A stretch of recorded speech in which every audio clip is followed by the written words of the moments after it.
Oranje-fan Piet al helemaal klaar voor WK. Motocrossweekend op vernieuwd sportpark. Het is vandaag 3 juni, dit is het Pelemaasjournaal. CDA-fractieleider Toon Loonen is de nieuwe vervanger van burgemeester Hans Gielissen als raadsvoorzitter. Hij volgt zijn partijgenote Gerda van Stelten op, die in de afgelopen periode als vice-raadsvoorzitter optrad. Normaal gesproken leidt de burgemeester de vergaderingen van de gemeenteraad. Als Gielissen afwezig is, dan neemt zijn vervanger de voorzittershamer over. Mocht Loonen niet aanwezig zijn, dan is Carla Brugman als tweede reserve zijn vervanger. Piet Wolbertus uit Venray is een echte Oranje-fan. Om het jaar haalt Piet alle spullen van zolder om alles in en rondom het huis te versieren. En ook nu is Piet al helemaal klaar voor het WK. De Boeddha-beelden hebben een helm opgekregen, de afstandsbediening heeft een staart. En ook de hondjes moeten eraan geloven. Ja, Piet is een echte Oranje-fan. Sinds zijn 7e begon de Venray nou al met verzamelen. De collectie wordt ieder jaar alleen maar groter. Er zitten veel diverse spullen tussen, maar Piet heeft wel één favoriet. Dat is het shirt, het originele shirt van Dennis Bergkamp. Toen ze kampioen werden in 1988.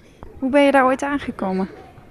Via de KNVB gevraagd en een brief geschreven naar Dennis Bergkamp en toen heeft het mij opgestuurd. Dus, en ze hebben er maar al heel veel geld voor geboden, maar het gaat niet weg, want het gaat van mij uit naar mijn zoon en van mijn zoon uit weer naar de kleinkinderen. Maar niet alleen het huis van Piet en zijn vrouw Annie is helemaal versierd. Ook de auto heeft een totale metamorfose gehad. Vlaggen, een grote bal op de achterbank en een staart sieren zijn voertuig. En daarmee trekt hij veel bekijks. Er zijn mensen uit Rotterdam die wat er foto van maken. Er zijn mensen, Chinezen die wat er foto van maken, wat ze doorsturen naar China. Dus echt heel leuk. En vooral als je dan in Duitsland rijdt, vooral tegen de Duitsers, nou dat is het mooiste wat er kan zijn. Als echte Oranje-fan kijkt Piet al uit naar de wedstrijden. En die worden natuurlijk in het Oranje huis van Piet en Annie gekeken. Het zijn alle gezellig op de bank, pilsje erbij, de vrienden erbij.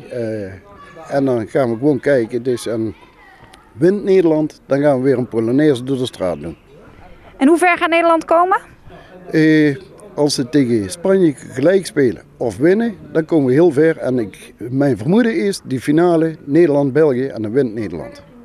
Dus dan kan er weer extra oranje dingen worden verzameld. Ja, en mocht Nederland verliezen van de Belgen, dan hangt de Belgische vlag erop van de Rode Duivels. Het zwembad in Wansum is in de komende zomermaanden weer open. Het zwembad is 50 jaar oud en toont nogal wat gebreken. Met financiële steun van de gemeente Venray is onlangs de beschadigde folie in het bad vervangen. In de afgelopen maanden is er met minimale middelen gewerkt om het zwembad te poetsen, te schilderen, opnieuw te bestraten en waar nodig te repareren. De verouderde en beschadigde folie in het bad bleek niet meer te repareren en moest volledig worden vervangen. Voor de kostenpost van ruim €5.000 had de stichting geen middelen.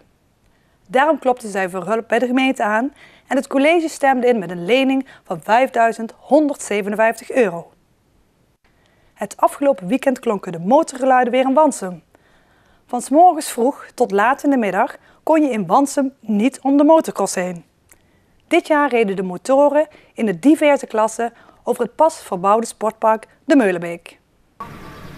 Op zaterdag 31 mei en zondag 1 juni vonden in Wansum de internationale motocrosswedstrijden plaats. Sinds de jaren 60 organiseert MAC Wansum deze wedstrijden in Hartje Wansum. De club uit Wansum heeft niet de beschikking over een eigen baan. MAC Wansum heeft wel een samenwerking met voetbal- en korfbalvereniging United en de Duivenvereniging. Hierdoor vinden de wedstrijden ook dit jaar weer plaats op het sportpark. Doordat de motoren over het sportpark rijden, heeft het iets weg van een heuse stadioncross. Voor MAC Wansum is dit de eerste keer dat het nieuwe verbouwde sportpark wordt omgebouwd tot crossbaan. Dit vraagt aan de rijders en het publiek wel wat extra discipline. Zo'n eerste keer is natuurlijk extra spannend voor de organisatie. Ja, dat is een hele beleving om dat in de nieuwe situatie weer voor elkaar te kunnen krijgen. Want heeft dat nog voor erge veranderingen gezorgd in het draaiboek bijvoorbeeld, dat het op het nieuwe sportpark is? Absoluut, zeker de kwestie parkeren en entree heffen, zeg maar. Dat zijn onder andere een paar dingen die eigenlijk anders zijn. En zijn er bijvoorbeeld ook dan nieuwe regels voor rijders en bezoekers? We hebben voor de regels eigenlijk wel uitzondering op de regels die normaal voor MON gelden, voor de motocross overkoepelende bond. Wij hebben dus aangegeven dat de quads die niet mogen rijden op het sportpark. Dus niet alleen op de baan dus mogen crossen. Maar normaal gesproken mogen die naar hun voertuig, naar hun auto terugrijden en dat mogen ze dus hier niet. Omdat MAC Wansum geen vaste crossbaan heeft, wordt deze elk jaar weer aangelegd. Dit vergt natuurlijk heel wat extra energie van de leden. Ja, in dit jaar zijn we ongeveer 2 weken geleden begonnen met het grootste gedeelte van de baan te maken in het weiland. En ja, de laatste week is wat intensiever hier op het sportpark gewerkt om alles voor elkaar te krijgen. Ze hebben dan wel geen eigen vaste baan, maar wel rijdende leden. Een van de rijders van de club uit Wansum is Tino Broeren. Voor Tino natuurlijk extra spannend om 1 keer per jaar te mogen knallen op de thuisbaan. Ja, leuk voor eigen thuispubliek. Baan is erg technisch, dat ligt me op zich wel. En ja, veel mensen die je kennen en iedereen zegt hoi. En ja, dat is echt leuk om te doen. Het weer was de crossers goed gezind in Wansum, wat weer voor heel wat spektakel zorgde.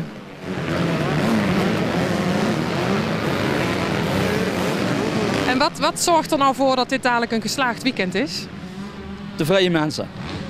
Ja, absoluut. Nou, om zo goed mogelijk af te sluiten en niet te vallen en niks te doen. Dus gewoon heel terug naar huis. Dat lijkt me het leukst.